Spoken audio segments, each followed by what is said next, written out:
নমস্কার, নিউজ 18 প্রাইমে আপনাদের স্বাগত। আপনাদের সাথে রয়েছে আমি প্রিয়াঙ্কা। শুরুতেই আমরা নজর রাখবো হকার সমস্যা নিয়ে বৈঠক ডাকলেন মুখ্যমন্ত্রী মমতা বন্দ্যোপাধ্যায়। আগামীকাল হকার সমস্যা নিয়ে নবান্নে বৈঠক ডাকলেন মুখ্যমন্ত্রী।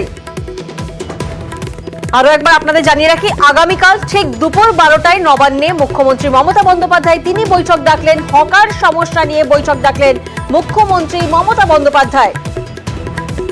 প্রতিনিধি সোমরাজ এই মুহূর্তে আমাদের সঙ্গে রয়েছেন। সোমরাজের থেকে সরাসরি একবার জানার চেষ্টা করি। সোমরাজ, আগামীকাল দুপুর 12টায় নবান্নে যে বৈঠক হচ্ছে সেই বৈঠকে কারা কারা থাকছেন?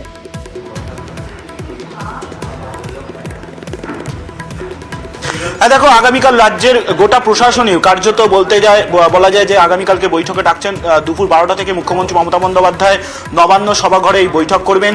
সব থানার আইসি ওসিরা তারা ভার্চুয়ালি থাকবেন এই বৈঠকে। প্রত্যেকটি জেলার জেলাশাসক, পুলিশ সুপার এবং পুলিশ কমিশনাররা থাকবেন বৈঠকে। যারা সরাসরি আসতে পারবেন তারা নবান্ন সভাঘরে আসবেন, যারা দূরে থাকেন তারা ভার্চুয়ালি উপস্থিত থাকবেন। কিন্তু আমরা দেখেছিলাম সম্প্রতি মুখ্যমন্ত্রী মমতা বন্দ্যোপাধ্যায় যে পুরসভাগুলি নিয়ে বৈঠক রেখেছিলেন, সেখানে ঝালদা ও তাহেরপুর মিউনিসিপ্যালিটিগুলোকে বাদ রাখা হয়েছিল। আজকে আগামীকালকের বৈঠকেও ঝালদা ও তাহেরপুর মিউনিসিপ্যালিটিকে বাদ রাখা হলো। রাজ্যের নগর উন্নয়ন দপ্তরের তরফে যে মিটিং এর যে নোটিশ জারি করা হয়েছে, সেখানে দেখা যাচ্ছে ঝালদা ও তাহেরপুর মিউনিসিপ্যালিটি আগামীকালকের বৈঠকে থাকছে না। এবারই যেটা প্রশ্ন আসে যে কি নিয়ে আলোচনা হবে আগামীকালকের বৈঠকে। যেটা বৈঠকের জন্য যে আলোচ্য সূচি তৈরি হয়েছে, সেখানে 1 হকার সমস্যা আর 2 ল্যান্ড এনক্রোচমেন্ট অর্থাৎ সরকারি জমি দখল। এই দুটি বিষয় নিয়ে আগামীকাল ফের মুখ্যমন্ত্রী আলোচনা করবে। এবং যেটা সবথেকে গুরুত্বপূর্ণ, আগামীকালকের বৈঠকে আলোচ্য সূচিতে রাখা হলো সরকারি জমি দখল। এই নিয়ে জমি দখল নিয়ে মুখ্যমন্ত্রী মমতা বন্দ্যোপাধ্যায় আগামীকালকে যদি বৈঠক ধরা হয় তাহলে মোট 4টি বৈঠক করবেন মুখ্যমন্ত্রী মমতা বন্দ্যোপাধ্যায়। গত 11ই জুন থেকে শুরু করেছেন মুখ্যমন্ত্রী মমতা বন্দ্যোপাধ্যায়, এবং যে বৈঠকেই প্রথম সরকারি জমি জবরদখল নিয়ে কড়া বার্তা দিয়েছিলেন। আগামীকালকের বৈঠকেও সরকারি জমি দখল নিয়ে ফের আলোচনা করবেন মুখ্যমন্ত্রী মমতা বন্দ্যোপাধ্যায়, অন্তত তেমনটাই মিটিং এর নোটিশ দেওয়া হয়েছে। পাশাপাশি হকার সমস্যা যেটা চলছে তা নিয়ে মনে করা হচ্ছে নগর উন্নয়ন দপ্তরের তরফে বেশ কিছু গুরুত্বপূর্ণ রূপরেখা আগামীকালকে বৈঠকে দেওয়া হতে পারে। তার জন্য ইতিমধ্যেই রাজ্যের মুখ্য সচিব বিপি গোপালিকা রাজ্য মন্ত্রিসভার বৈঠকের আগেই তিনি একটি গুরুত্বপূর্ণ বৈঠক করেছেন বলে নবান্ন সূত্রে জানা যাচ্ছে। ফলত সব মিলিয়ে আগামীকালকের যে বৈঠক মুখ্যমন্ত্রী করবেন দুপুর 12টা থেকে নবান্ন সভাঘরে, সেখানে হকার সমস্যা থাকবে, পাশাপাশি ল্যান্ড এনক্রোচমেন্ট অর্থাৎ সরকারি জমি জবরদখল তা নিয়েও থাকবেন। এবং যেটা গুরুত্বপূর্ণ, সব থানার আইসি ওসিদের এই বৈঠকে বাধ্যতামূলকভাবে উপস্থিত থাকতে বলা হয়েছে। সেক্ষেত্রে মনে করা হচ্ছে আগামীকালকের বৈঠকেও মুখ্যমন্ত্রী মমতা বন্দ্যোপাধ্যায় বেশ কিছু গুরুত্বপূর্ণ বার্তা দেবেন। এবং অবশ্যই আগামীকালকের বৈঠকে সব মিউনিসিপ্যালিটিদের উপস্থিত থাকতে বলা হয়েছে, যেখানে ঝালদা ও তাহেরপুর মিউনিসিপ্যালিটিকে বাদ রাখা হয়েছে আগামীকালকের বৈঠকে। বেশ, সোমরাজ তুমি আমাদের সঙ্গে থাকো। আরো একবার আমাদের দর্শকদেরকে জানিয়ে রাখবো, হকার সমস্যা নিয়ে বৈঠকে মুখ্যমন্ত্রী। আগামীকাল হকার সমস্যা নিয়ে নবান্নে বৈঠক ডাকলেন মুখ্যমন্ত্রী।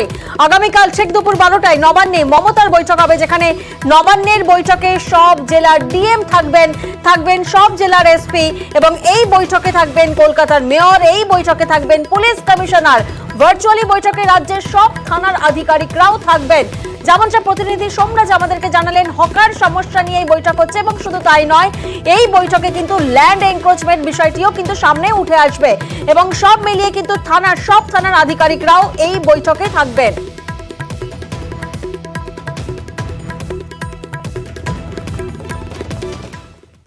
আর অন্যদিকে আমরা দেখেছি মুখ্যমন্ত্রীর কড়া তোপের পরেই তৎপর পুলিশ প্রশাসন। গতকালের পর আজ ফের গড়িয়াহাটে পুলিশি অভিযান। ট্রায়াঙ্গুলার পার্কে ফুটপাত দখল মুক্ত করতে অভিযান চলে, যেখানে দোকান সরাতে রাজি না হওয়ায় ধরপাকড়। আমরা জানি যে মুখ্যমন্ত্রীর কড়া তোপ, আর তারপরেই তৎপর পুলিশ প্রশাসন। গতকাল আমরা দেখেছি বিভিন্ন জায়গায় অভিযান চলছে, এবং আজও সকাল থেকে আমরা দেখেছি বিভিন্ন জায়গায় পুলিশি তৎপরতা চোখে পড়েছে। গতকালের পর আজ ফের গড়িয়াহাটে পুলিশি অভিযান, যেখানে ট্রায়াঙ্গুলার পার্কে ফুটপাত দখল মুক্ত করতে পুলিশের অভিযান। বলছে নেওয়ার নাকি জায়গা নেই, ছবি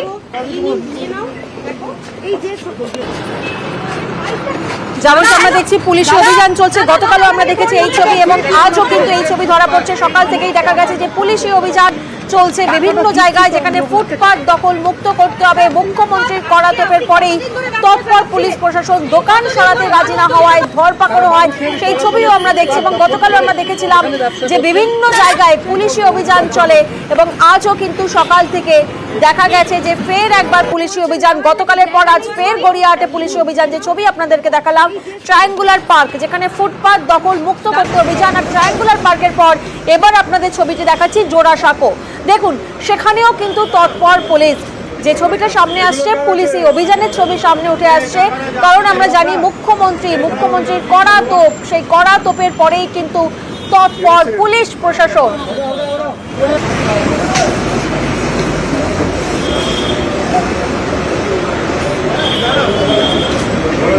এগুলো কার আছে? আপনার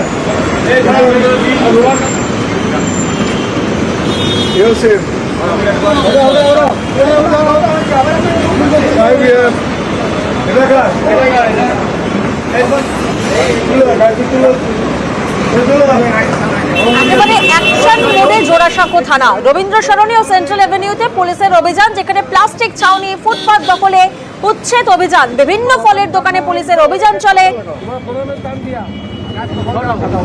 রবীন্দ্র সরণি ও সেন্ট্রাল এভিনিউ, সেখানে পুলিশের অভিযান একেবারে অ্যাকশন মোডে জোড়াসাঁকো থানা, যে ছবি সামনে ধরা পড়ছে। এবং ঘটনাস্থল থেকে পুলিশের হাতে আটক 4 জন।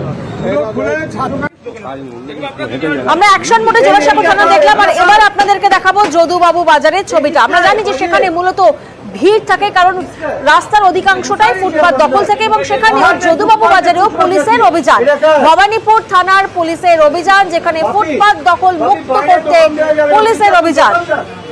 এবং ভবানীপুর থানার পুলিশকে সঙ্গে নিয়ে কাউন্সিলর অসীম বোস, তিনিও যদুবাবুর বাজারে যান, সেখানে ফুটপাত দখল মুক্ত করার কাজে তিনিও বেরিয়েছেন। আজ সকাল সকাল যে ছবি ধরা পড়ছে বিভিন্ন জায়গা থেকে, সেই ছবি ধরা পড়ছে, যেখানে মুখ্যমন্ত্রীর কড়া তোপের পরেই তৎপর পুলিশ প্রশাসন। একদিকে গড়িয়াহাটের ছবি আপনাদেরকে দেখিয়েছি, একদিকে ট্রায়াঙ্গুলার পার্কের ছবি আপনাদের দেখিয়েছি, অন্যদিকে জোড়াসাঁকো থানার ছবি আপনারা দেখেছেন, আর এবার যদুবাবু বাজার, যে যদুবাবু বাজারে আপনারা দেখছেন সেখানে পুলিশের অভিযান চলছে। এবং সেখানে ফুটপাত দখল মুক্ত করতে কাউন্সিলর অসীম বোসকে সঙ্গে নিয়ে পুলিশ পৌঁছে গেছে যদুবাবুর বাজারে। আমি ভুল বলছি, এরকম করবেন না আপনি। আমাদের তো বাজারের ভেতরে, আপনি ভেতরে রাখুন, আপনি আবার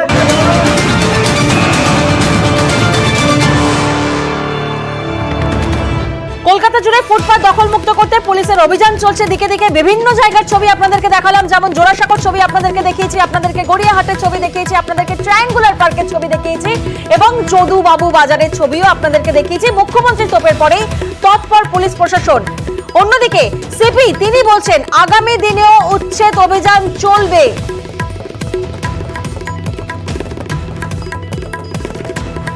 এই ড্রাইভটা চলতে থাকবে, and we will try and make sure that the streets are or যে পেমেন্টসগুলো যেখানে যেখানে বেআইনিভাবে হকারগুলো বসে আছে ওদেরকে ওখান থেকে আমরা এভিক্ট করতে পারি। অন্যদিকে নিউ টাউনের ছবি আপনাদেরকে দেখায়। নিউ টাউন, সেখানে উচ্ছেদ ঘিরে তর্কাতর্কি, দোকান ভাঙতে বাধা দেয় দোকান মালিকরা, তারপরেই পুলিশের সঙ্গে বচসা শুরু হয়, পুলিশের সঙ্গে বচসা, তর্কাতর্কি। যে ছবি আপনাদেরকে দেখাচ্ছি নিউ টাউনের ছবি, সেখানেও কিন্তু পুলিশি তৎপরতা চোখে পড়ে। উচ্ছেদ অভিযান, যে উচ্ছেদ অভিযানকে ঘিরে রীতিমতো তর্কাতর্কি, বচসা সামনে আসে এবং পরিস্থিতি নিয়ন্ত্রণে বিশাল পুলিশ বাহিনী আসে।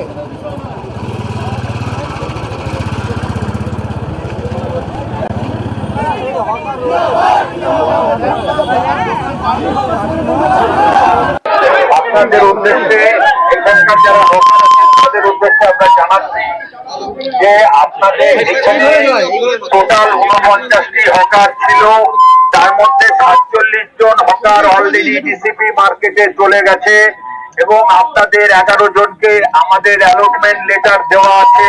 আপনারা অ্যালটমেন্ট লেটার নেননি এবং ডিসিপি মার্কেটে শিফট করেননি। আপনাদেরকে আমি অনুরোধ করছি সিওএনকেডি হিসাবে আপনাদের পুনর্বাসনের জন্য যে যথাযোগ্য ব্যবস্থা, সেটা সরকারি লেভেলে আলোচনা করে সেই ব্যবস্থা করা হবে। কিন্তু আপনাদের যাদেরকে হকারের পুনর্বাসনের ব্যবস্থা করে ফেলেছি তারাও এখনো পাচ্ছেন না, তাদেরকে অনুরোধ করছি আমাদের এখানে হকাররা আমরা চাই আমাদের নির্দিষ্ট একটা জায়গা করে দিক, আমরা সেখানে শিফট হয়ে যাবো। জায়গা দিয়েছে না? না, আমরা পাইনি। আমরা পুনর্বাসন চাই একটা। ওরা বলছে দোকান দিয়েছে, সবাইকে দোকান দেয়নি। 10 জন লোক আছে, দুটোকে দোকান দিয়েছে, তার 8 জন কি আমরা না খেয়ে পাস করবো? 7 সাল থেকে আমরা এখানে বসে আছি, পড়ে আছি। দাবি আমাদের একটাই দাবি যে আমরা সুষ্ঠুভাবে ব্যবসাটা করতে পারি, আমাদের পরিবার চলে, তার সঙ্গে আমাদের দোকানে যারা কারিগর যারা লেবাররা কাজ করে তাদেরও পরিবার চলে। এখন ওনারা বলছে পুরো দোকান সব পরিষ্কার করে দিতে। দোকান ভেঙে নেয়, আপনারা কি করবেন? জনগণে বসবো, না খেয়ে মরবো, আর কি করবো? নোটিশ করেছি, 3-3বার অফার লেটার দিয়েছি যে তোমার এই দোকান অ্যালট হয়েছে, তুমি যাও ওই দোকানে গিয়ে দোকান করো। স্থানীয়রা বলছেন যে স্থানীয় কাউন্সিলর তিনি দাবি করেছেন যে এখান থেকে দোকান তোলা হবে না। স্থানীয় কাউন্সিলর কি বলেছে আমি জানি না, আমি তো মহামান্য সিএম এর নির্দেশে এসেছি এখানে। ভাঙবো।